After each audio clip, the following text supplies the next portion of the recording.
What's going on, everybody? It's me, Ryan Monson, the host of the Classic Buffalo podcast, the podcast that aims to make people feel a little bit less alone. We talk mental health, we talk life, we talk passions, pains, dreams, and everything in between. And ultimately, we let your story be heard. Today, we talk with David Tripp, a photographer who spent some time in jail, learned some things, met Bob Barker. You'll see what I'm talking about when I mention that, but meets Bob Barker in prison. He talks about weed and his thoughts on that. He talks about a lot of different things and just a really unique and interesting person. I think you'll love hearing what he has to say on a variety of things and how he got into photography. So without further ado, let's get into today's episode with David Tripp.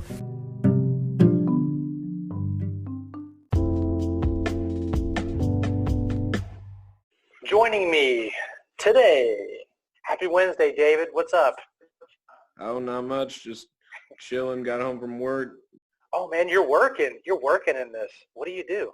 I work in a restaurant. I don't want to say I wanted an easier route, but I definitely coming from more higher class restaurants. I worked at Pier 48 downtown. I just wanted something a little laid back. We're going to hop right in to our icebreaker questions to help me and the audience get to know you a little bit more. If you could pick a movie or TV show that you could recommend that you've seen either historically or recently, what show would that be? The Blacklist. Every other action TV show out there except for the main character is the villain working with the feds. I don't want to say in a narc type of way because he definitely has his own agenda. And he's kind of using them more than they're using him type situation. One of the craziest shows I've seen. Number 2, would you rather be homeless or would you rather live in the wilderness, kind of far away from civilization? I would probably go wilderness, honestly. I grew up in the country and I definitely know how to take care of myself if it came down to it. I know a lot of people like Naked and Afraid for whatever reason. I mean, I consider that a comedy. Yeah. If you could go back and meet anyone from history, who would you go back and meet? And we'll go to dinner with them or hang out or whatever. Probably be Einstein. Ooh, why? Pretty fascinating just in the sense that he's a high school dropout and What? I did not know that. Oh, yeah, he's a high school dropout. He never graduated high school. Oh, my God. I mean, obviously, peers that said he wasn't going to succeed, and then next thing you know, he's literally changing life. Number 4, what conspiracy theory do you actually believe in? Is JFK. Government did it. Yeah. I believe that it was not whoever they framed on doing it. The magic bullet is, I mean, I'm no scientist, but that's not possible. If you got shot from the back, your body would not go forward, or your body would not go backwards. Your body would go forwards, no matter what. Number 5, what is your motto or maybe catchphrase or piece of advice that you live by, that you received at some point in your life, either recently or historically, that you kind of live by? It is what it is. I'm 26. I'll be 27 this year in August. I change jobs like I change clothes every day. That's just because as hard as they try to be on people under them, and that just comes from experience. My resume is kind of ridiculous. You've completed the first 5. Yeah. Woo. Let's get right into your story. Day 1, you've emerged into the world. Where are you at? What is the family like? As far back as I can remember, I try to not remember a lot about my past because I don't know, it was cool. I'm pretty sure I lived with my mom and my stepfather in Eminence. Where's that? Way west. Okay. Do you know where Plainfield is? It's the next exit from Plainfield. Pretty sure I was a happy kid. Whatever. I got picked on a lot. My last name's Tripp. Obviously, all the little kid jokes. I grew up in a predominantly white town. I am also mixed. So I caught the butt end of that. I actually tried to like stab this kid like it was like first grade. He kept calling me the R word like straight every day. I kind of got fed up with it. I was like, yo, bro, I'm going to stab you if you don't, like, you know what I'm saying? Like, just stop. I didn't necessarily know what that meant at the time. You know what I'm saying? I just knew from, like, I've seen, like, Demolition Man maybe whenever I was a kid. I remember that movie vividly from my childhood. Tried to stab him. Teacher was like, whoa. I was like, whoa, dude just won't stop. I remember getting like kicked out of school for like 2 weeks. Obviously, both parties were taken to the office. We were talked to like, yo, what's up?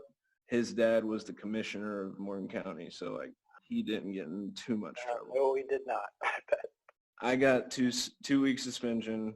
I kind of like tried to just stay away from like everybody. 2 dudes I remember from my history. I remember one of their names. The other dude I know. One dude was Joseph. We're all just kind of weird. You know what I'm saying?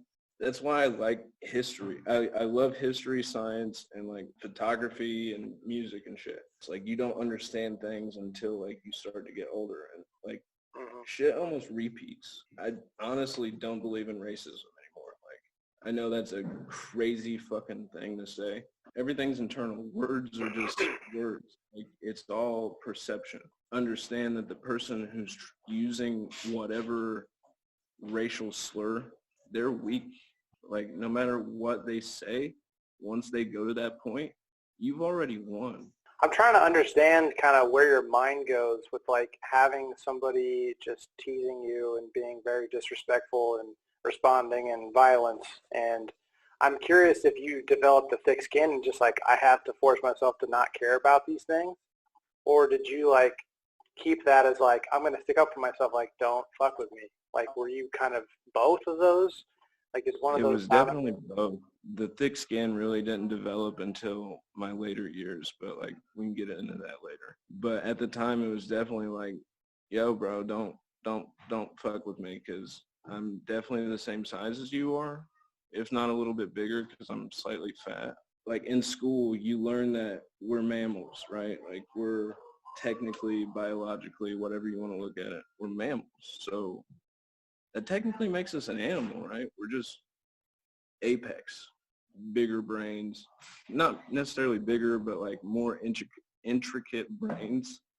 Yeah, like dolphins or other baboons or whatever the apex monkey would be, I guess. Other animals that are at the top. Exactly. Over time, we've just developed our society. Like, obviously, when people do things that we've never heard of, we make new rules against that. Like CBD, like there's a whole thing, like it was completely, like you could go buy it, and then all of a sudden, Indiana was like, whoa. When did you pick up a camera? First time I picked up a camera, honestly, I was a kid. It was one of those like disposable cameras.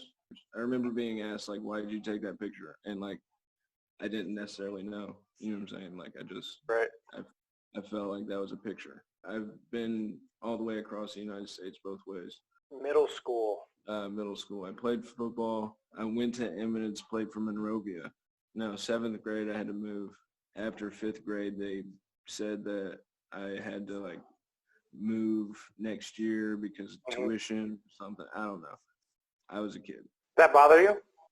Honestly, at first it did, but then I was like, all right, cool, fresh start.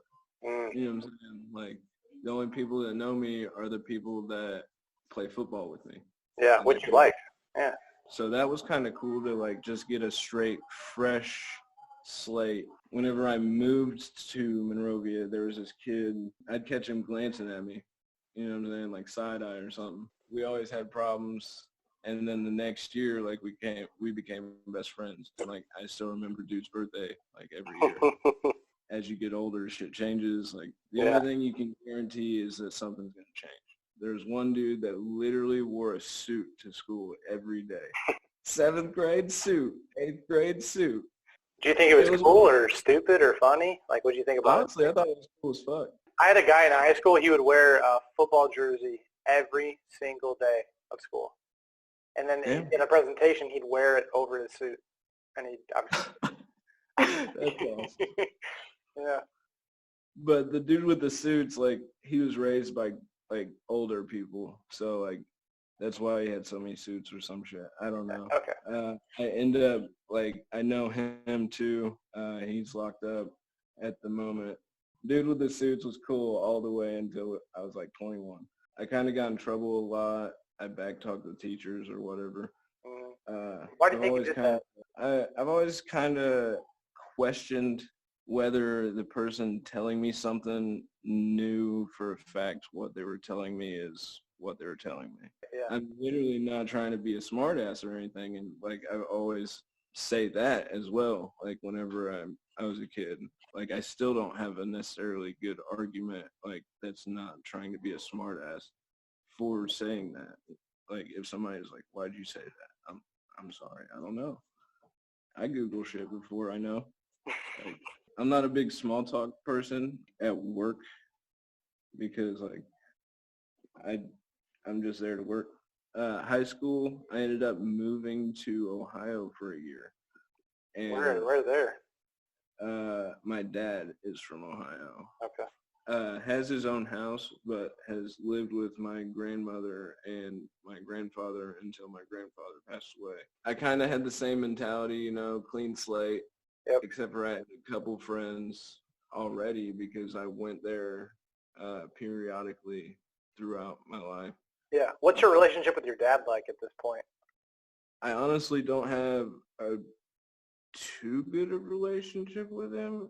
Not necessarily for any reasons. Phone is an open door, you know what I'm saying? Like, I'm busy. I work a lot. So, and like even whenever I was in high school, like I've had a job every day pretty much since I could. I'd get high too, so I may forget to call. So if you don't call me, like I'm not gonna say I won't call you, but I'll forget. Like I'm not that great at remembering. I don't look at my phone while I'm at work, and that's a big part of why. Like I don't know, I'll just fucking forget, or I'll be on Instagram fucking trying to do this magazine shit. Like Instagram still work to me.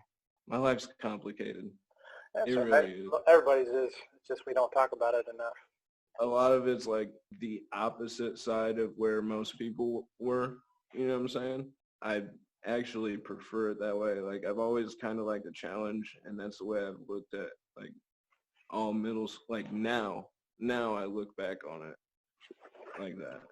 Didn't start school until like 3 weeks into the school year because some legal shit. Anyways, I got fucking put into 3 senior classes. Like How old were you at this point? 15 or 16? Okay. So you're what, freshman or you sophomore, junior? Freshman. Whoa. However you you are in freshman year. Oh, okay. Damn. I've always kind of been like, fuck you, I'm not doing homework. Like I'll do all the classwork. I'll take in all the information while I'm here. But once I go home, that's my time. And like even at college, like I would have graduated culinary school if I didn't get arrested, but state of Indiana thought 1 gram of pot was better than my education. I've always had art throughout my high school career. Like once I moved back my sophomore year, I did 2 art classes until I was a senior. Did you do photography at all? I did not. Hmm. I took pictures like throughout high school and shit, but it was all on my phone, and like I've uploaded it to my Instagram, and like I've always messed with the contrast, and I've always been different with my photos. And now like I'm kind of late to the show, honestly, but I'm like, man, why don't I just start actually trying to like do photography and sell people photography and take pictures of people. Right. Better late than never, though. Oh yeah, for sure.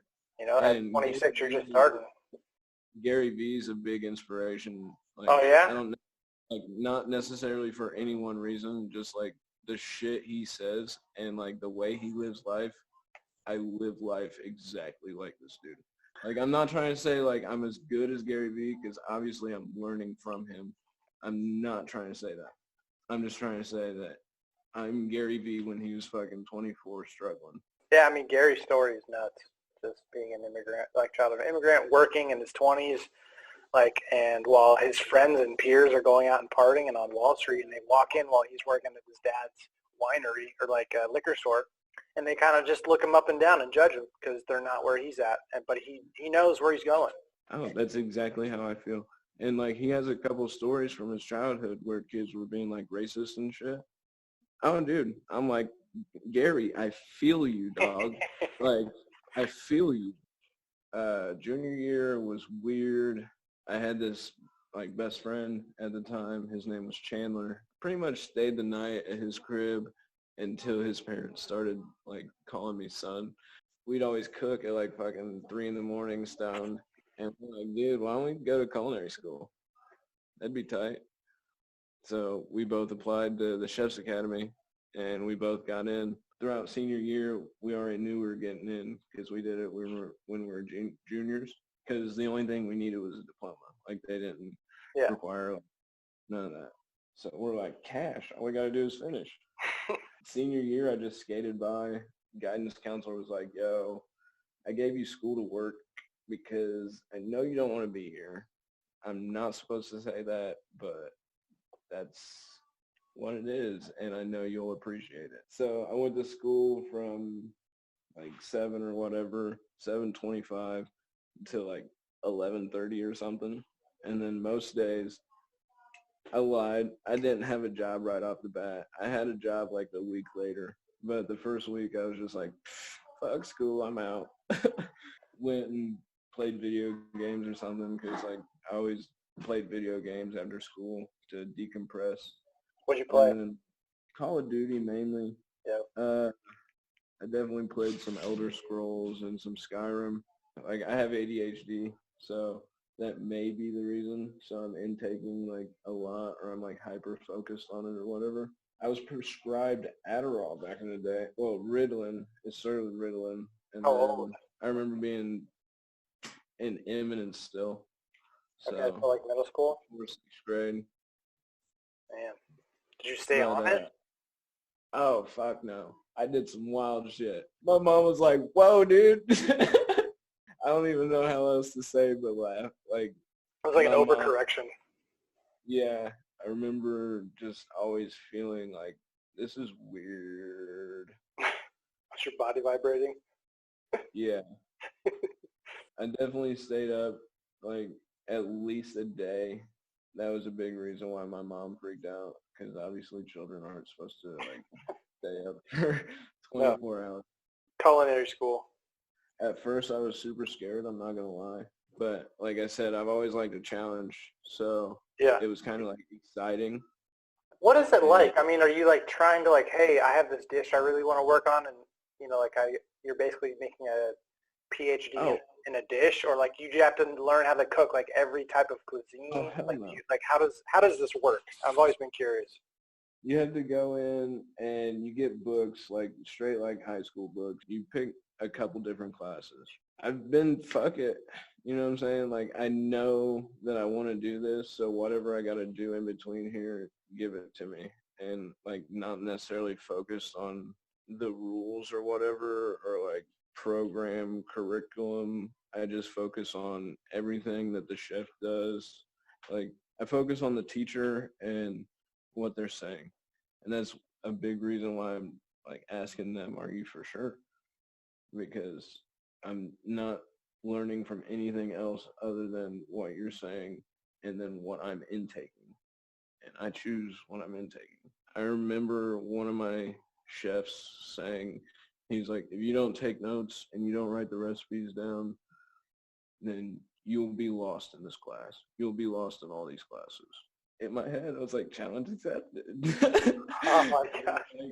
Me and Chandler, he definitely needed to take notes by far. And like, I definitely take notes whenever I feel like it's necessary to take notes. Like I said, for the most part, I get it. And that's my biggest pet peeve when you go to a restaurant. I mean, I believe you, but it's when you tell someone your order, and for example, for me, like I can't have cheese.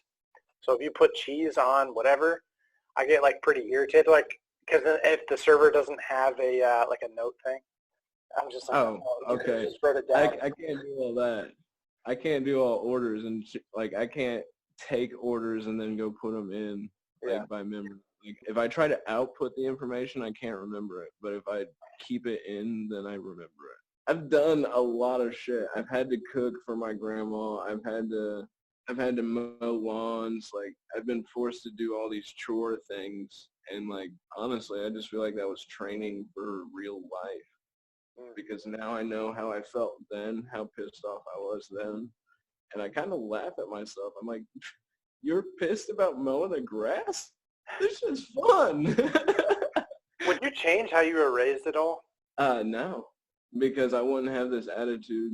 I look at things as absolutes, and then if it changes, like I know it's going to, like I already know the end of something. All I have to wait for is all the things that are going to happen in between. Like I told my girlfriend of 6 years when we got together, I was like, next year we need to move. Life is going to happen. Car, rent, whatever, something, life. Recently, our Jeep blew a head gasket. That's like $1,700 fix. Oh, You know what I'm saying? Like, that's life. I already knew this was going to happen, so it doesn't really bother me. I just know, now I know how much I have to spend to fix it. There's some element of planning in life that you have down. It seems like that you can kind of handle a lot of different wrenches because it's a part of that middle because you see I don't know. I had 2 deaths whenever I was in high school, right before college. But the second one, a good buddy of mine drank too much and passed away in my car. I had driven him to where his car was, and like he didn't pass away while I was awake. I took him to where his car was so he could wake up and then have his car. That's how I thought of it.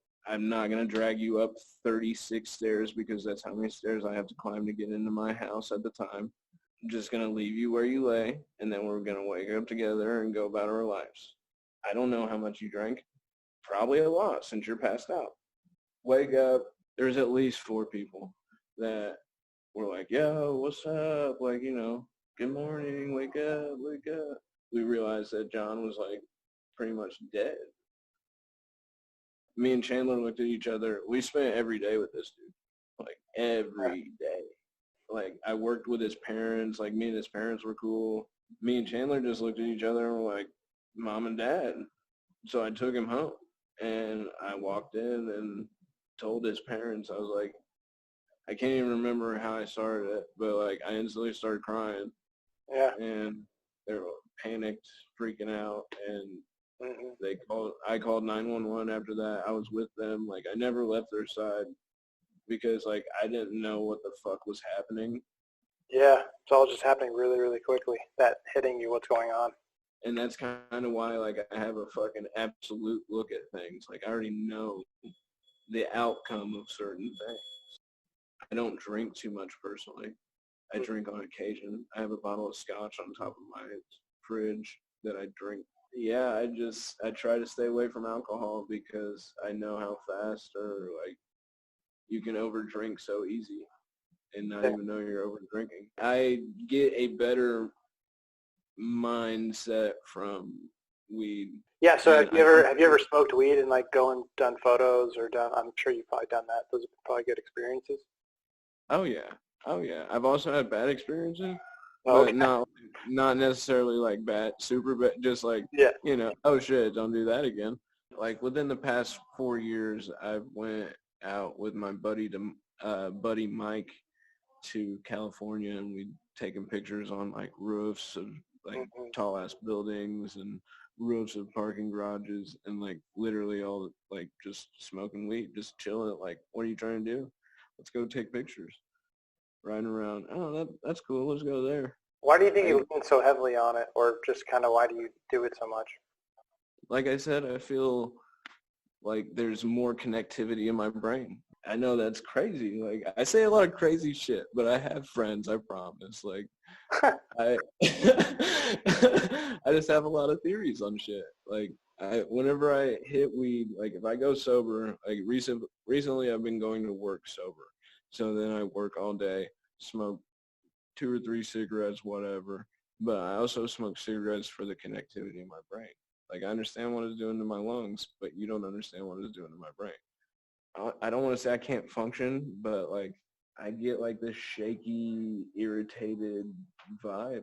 Like it's kind of hard to be around. Like I still have friends when I'm sober, but like they're like, "Damn, dude, tell me how you really feel." I'm like, I mean, I'm not normal. Like I'm definitely one of a kind. Like I've been in the middle of every situation. Like I was the black kid in middle school, and I was the white kid in high school because I moved to an all-black school. Like, Oh, yeah. oh, dude. So I've had both spectrums. Like, life is just one huge spectrum. Did you drop out of culinary school? Did you finish? Kind of, I think what you mentioned earlier, that you got arrested at this point at some point. Yeah, I almost got to the finish line. I was like half a year from finishing. I got a call, and this was after my arrest, and she was like, I'm sorry to inform you, but unless you can pay us $13,000 for the tuition, then we have to unenroll you due to your financial aid. And I was like, what? I ain't got 13 G's. Like, who the fuck am I? Like, I kind of laughed at her. I was like, bitch, what? So I stopped going. But that was because I got arrested for 1 gram of pot. How much is that? I'm not, like I said, I don't want to seem like a rookie, like, but I don't smoke and I don't know that much about how much a gram, how far that goes, You can put a gram in the top, like in a Coke bottle lid, like Coke bottle cap. Okay. How much, like, does that last? Is that a day? Is that like a couple hits? Or, It's like, that's one session. And like, honestly, like I said, I used to sesh all day, like at least 11 blunts a day. Wow. Which that's 11 grams. So like, holy cow. I got arrested for a tenth of what my daily intake was last year. Were you driving around or just like get picked off in the streets? I had actually just picked up this half ounce, which is 14 grams. I can only tell half of the story because the other half is definitely incriminating. Okay. We went to the gas station. We're getting Swishers. I let my buddy drive the car, and they said that he swerved. But honestly, looking back on it, I think I bought off of a sting operation. So the dude pulled us over because he said that we swerved, we did not use a turn signal, and we blew a stop sign. All of things were incorrect because we didn't turn per se. We went straight the whole time. I mean, we turned out of the gas station, but he definitely used a turn signal. So, I mean, did you spend any time in jail? Like, how did all that go? Oh, fuck yeah. All right, so me and dude went to jail. They were like, man, you guys reek of reefer. You must have been cheeching like Cheech and Chong. Da-da-da. Actually, I'm not high at all. You guys arrested me. Allegedly, I had marijuana on me. Allegedly. I don't know that I did anywhere at all. Well, what are we going to do now? You know what I'm saying? Like, they got us. Honestly, the whole time I was like, well, this fucking sucks. That's on my record. Check. I can't do these jobs. I was 18. I knew at that moment, as soon, like literally while I'm riding shotgun in the fucking Charger, listing off all this shit that I'm not going to be able to do now. I was like, cool, I fit the part. You know what I'm saying? I smoke weed. Okay. Now I'm a criminal that smokes weed. Rock on. Rock star. Terrible way to look at it. But like, what other way am I going to look at it? Am I going to be sad about it? No. Might as well own it, right? So how long did you spend, like, in jail? 2 nights the first go round, and then I had to go to court, and they put me back in for like another 6 nights or some shit like that. I've just definitely had some time to sit by myself and one other person very uncomfortably. What was it like? Anything crazy happen? Oh, fuck yeah. I remember being in the drunk tank with like 7 people. Everybody was like kind of chill, except for there was this one crazy dude. He just started like tweaking out, trying to hit this one dude, just like on TV. You know what I'm saying? Now I'm gonna have to fucking fight this dude. So I was ready. Like, I was ready. And I was supposed to just spend the weekend night in the drunk tank. That's what I was told by an advisor. I don't know who. I don't know what her job was. She wore a suit. 3 a.m, I can't remember if it was the first or second night. They're like, Tripp, and then started listing off a whole other bunch of names. Get your stuff, let's go. And obviously we just had like mats and shoes or whatever we had. I can't remember. We were already out of our clothes. Bob Barker owns and distributes almost everything you get in jail. Soap, toothbrush. Bob Barker, as in the guy who was on... The Price is Right, I'm pretty No sure. way. I don't know. I've never looked into it. I don't care. It says Bob Barker on the shit, and that's the only Bob Barker I know. Then I have to get, they gave me supplies. I can't remember, toilet paper, toothbrush, cup, spoon, piece of shit blanket, and then they walked me through the jail, like essentially, like I saw all that shit you literally see on TV, like I've seen in person. Are you like freaking out or just kind of like trying to think about it or what? No, I'm just like, well, that's what that's like. You know what I'm saying? Honestly, I was like, why do people try to escape this? Why do you try? Look at that. Look at it. As I'm walking through these doors to an unknown area, like there's nothing to freak out about. It is what it is. You did bad, so now you're here. How long were you in there? I ended up staying in solitary with this dude. So I guess it wasn't solitary. It's like 23 hours. It's like 23-hour lockdown. So it's like literally you sit with this person for 23 hours, like within 3 foot of each other, like a 3 by fucking, a very small fucking room.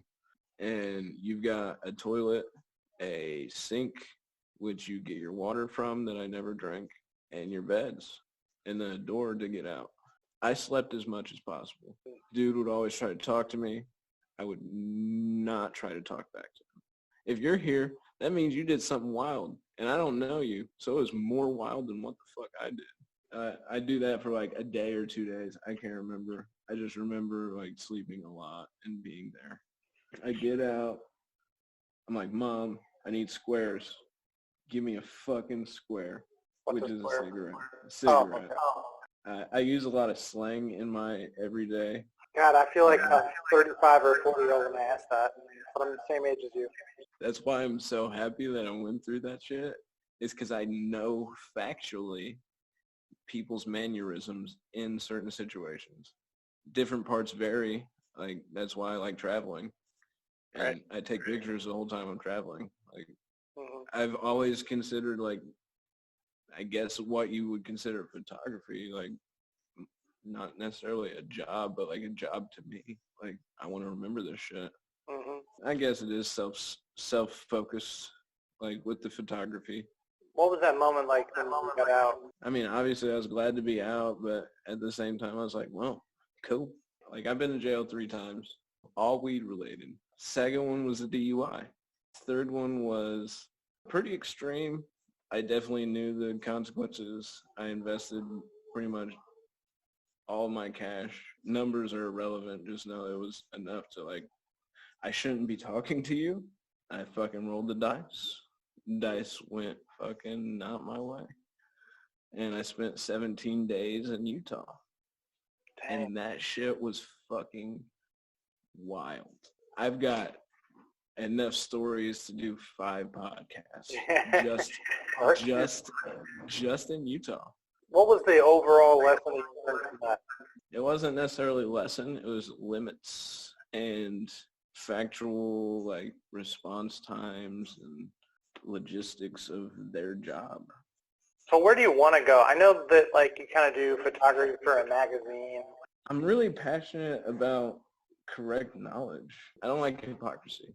Every system you can think of are hypocrites. So, like, I'm always, like, in the situation, but I'm my own person. Unless I'm going somewhere to, like, do business or, like, meet up with colleagues or something, like, I don't necessarily associate with anybody, but I always watch everyone. Like, this is a baseline. So if I come back here, I know things are going to be different, but they should be about the same, give or take the day, give or take the time. What's been your experience with mental health, like anxiety, depression? Personally, whenever I was in like elementary school, my mom took me to a psychiatrist. She thought I was depressed. Psychiatrist tried to give me some pills. I was like, nah, fuck you. I'm not taking any other pills. The last pills I took did some wild shit. Yeah, it was after the Ritalin, but I'm pretty sure I was still taking Adderall. I try to refuse to take pills now, even Tylenol, aspirin. I just don't put anything that's not marijuana or food in my system. But that's just like a biological, personal, like scientifical development. I've always been more aware of everything, like my surroundings, the situation. It's probably my ADHD. Where do you think we're at with mental health?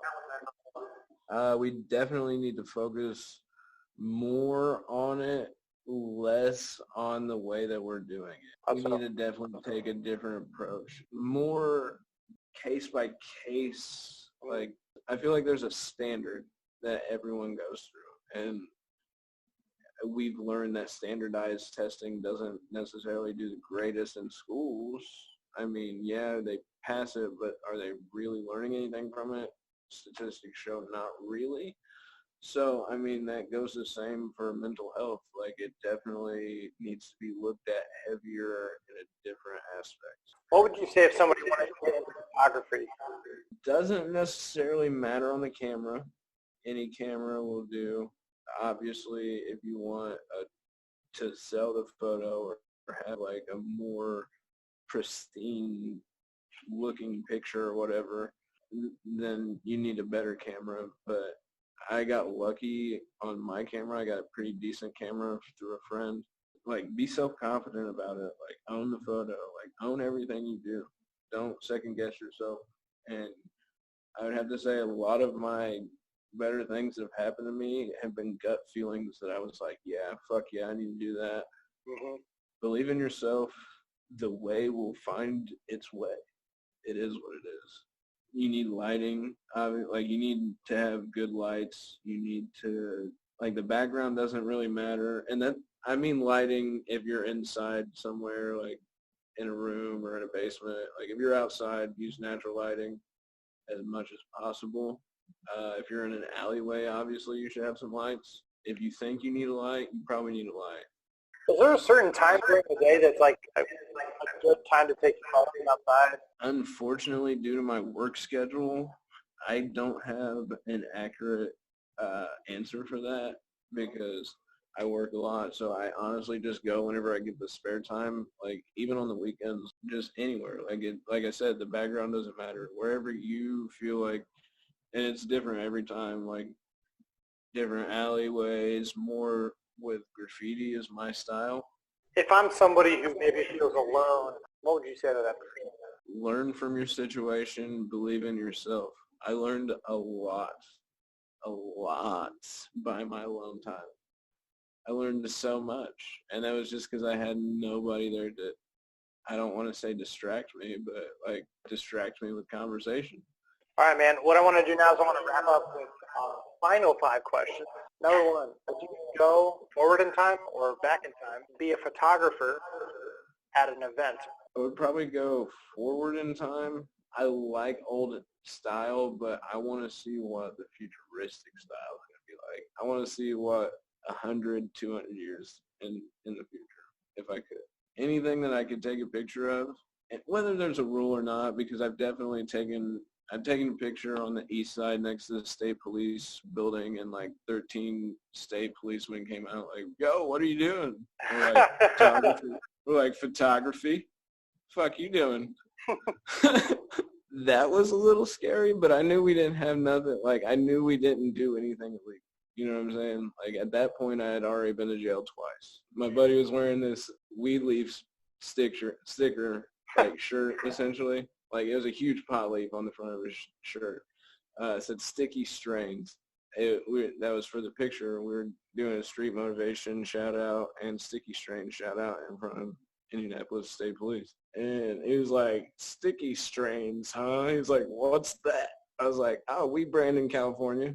We're just out here taking pictures for them and shit. Not necessarily for them, but like promoting their company. You know what I'm saying? I even did like, you know what I'm saying? Like I hit him with all that. Like I was a smart ass about it. Why are you here? Like I get it, but you can see that I'm taking pictures. Like there's no need for an investigation. Go away, please. You're being detained. I was like on the verge of being detained. If he wanted to, he could have definitely asked to search us, but he didn't ask to search us. We definitely stood there with the police for like 15 to 20 minutes maybe. Number 2, would you rather never work or never sleep? Never have to go to sleep. I've stayed up for multiple times, various times through my life. Never any like hard drugs. Like I definitely stay away from like all the dirty shit. I've only done Molly. I would have a lot more accomplished. Spend my time wisely, and that's whether it's Instagram or learning something. I'm actually in a streetwear class that's hosted by Complex Magazine right now. Oh, no way. I really didn't even know shit about the course. I just saw it on Instagram actually, and then I was like, oh, that's dope. That would definitely help me like in the future. Whatever I learn from this, regardless, like it's definitely gonna help me. So like I applied, they accepted me. It was like $1,000 something for the whole thing. I'm doing my first project right now, and it's kind of stressful, but I'm gonna make it through it. What is your walkout song? California by Wiz Khalifa. I was talking to one of my buddies the other day. I was tripping on acid, and I was like, I kind of fashioned my life around Wiz Khalifa lyrics. I didn't mean to. Like, I subconsciously did all this shit. Like, whatever I had to do to succeed, I'd do it. Like, not that, like, I don't rob people. Like, I don't steal anything. Like, I have a good moral compass. You know what I'm saying? Well, proud moment of your life. The trip that I went to jail in California, like, at the end of that, like everything I did out there was literally movie quality, and like I just connected with various people, and it's only because I invested in myself. Like I put money on the line to go out there, and like everything's a risk. Just the more risk you take, the better the payoff is. Here's the last question. What's your favorite part about yourself? What's the favorite part about myself? Yep. I would just say my brain. Like, it's fascinating. I'll even find myself thinking about something, not meaning to think about that. Like, it'll just travel on its own. Usually whenever I'm by myself doing something, but I've caught myself at work like, damn, dude, that was like 9 days ago and not even at work. Sweet, man. You've finished giving people a little bit of your life. What I want you to do now is I want you to pick a person, another best friend, family member, whoever you want, or we're shouting them out for impact on your life. Touching back to the story I told about my buddy that passed away, shout out Jonathan Light. His want for success, his style, his personality, like, it made me want to better myself. So shout out that dude for always making me want better. Sweet, man. Well, it was great for you to kind of come on here and share your story, your passions, your dreams and stuff. Definitely got a little emotional there for a second. But, yeah, it was some emotional shit. Yeah. At the point I'm at now, I only want to spread positivity, because I definitely want to do another podcast to, like, show the positivity from my situation. But like everything's hard. Everyone goes through shit. You just gotta take it. Nut up or shut up. All right. Talk to you later, man. Later, man.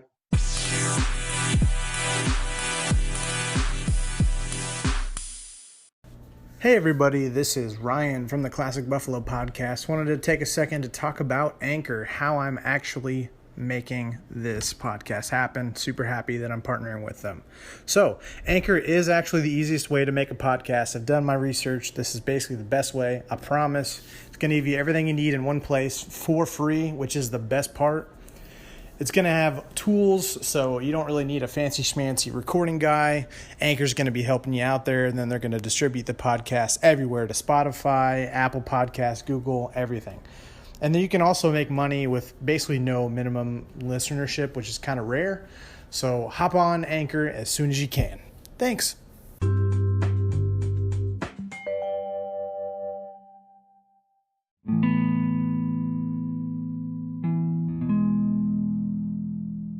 And that's the end of the episode. Thank you so much for tuning in this week to listen to the podcast. If you'd like to be like David and to share your story, please hit me up on Instagram at Classic Buffalo.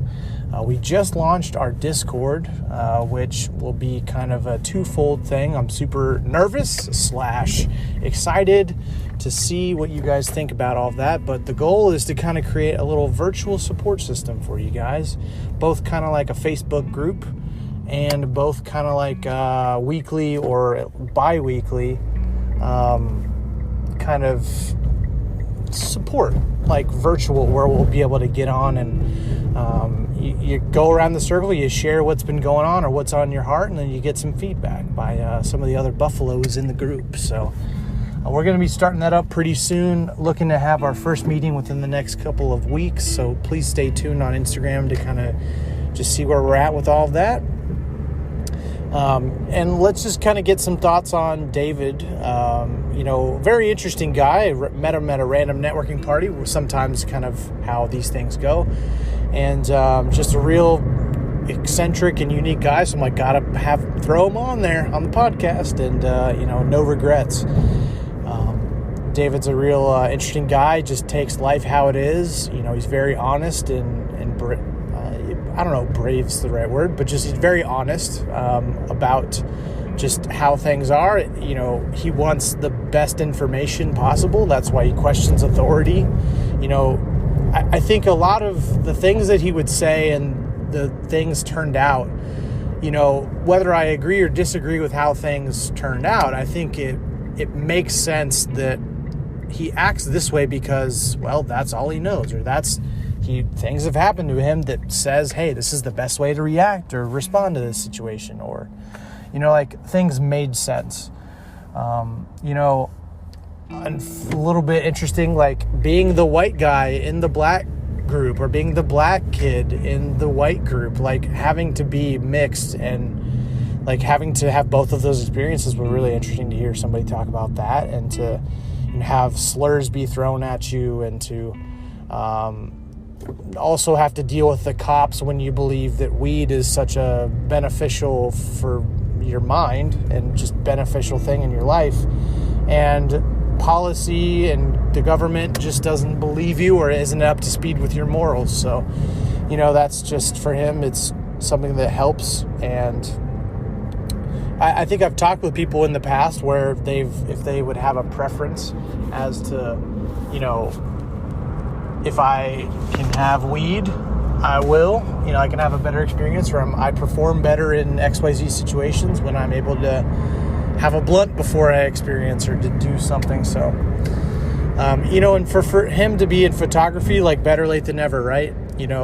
I think for him, it just seems like life has happened and he's kind of rolling with the punches. I guess we're doing XYZ now, or, and that's a matter of perspective. Sometimes I think like you can take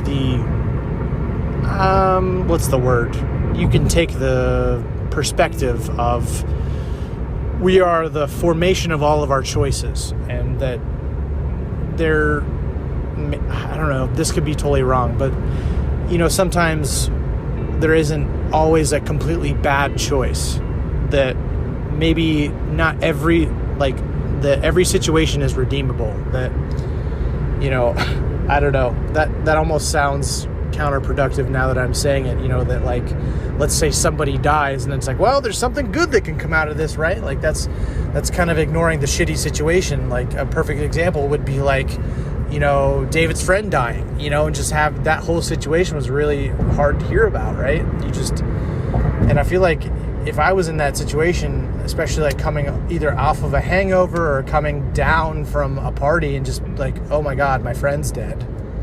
Like that's pretty hard to process, right?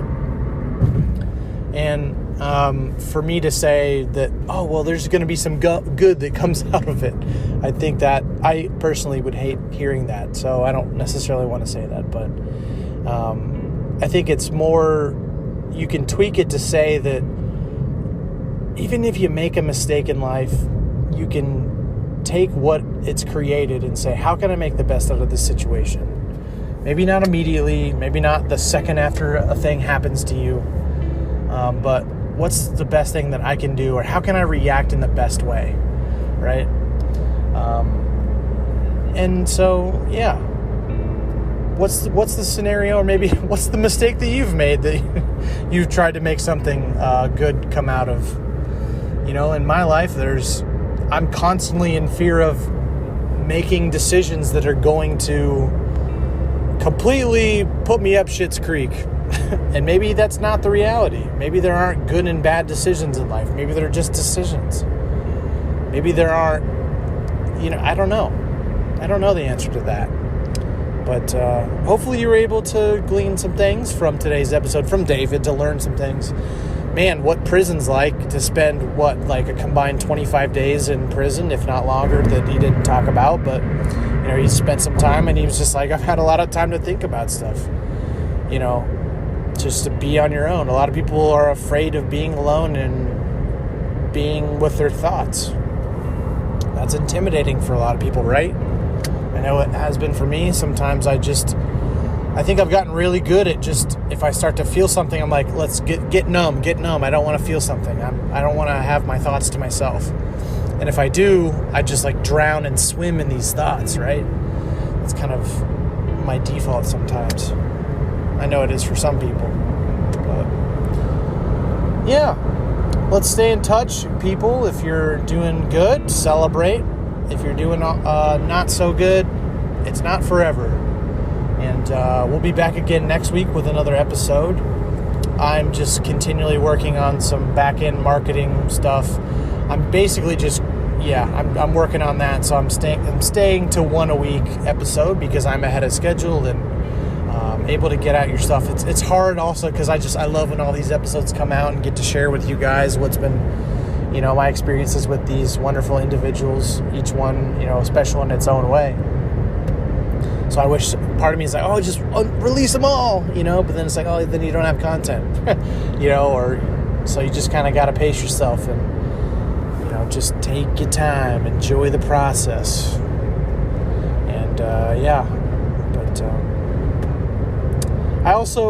I'll end on this. I was listening to The Brilliant Idiots, which is an underrated podcast, I feel like, with Charlemagne the God, which is unintentionally, maybe even intentionally in some ways, a mental health advocate. And,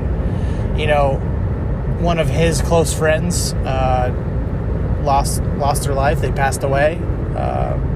And he was just talking about checking in on the strong people in your life.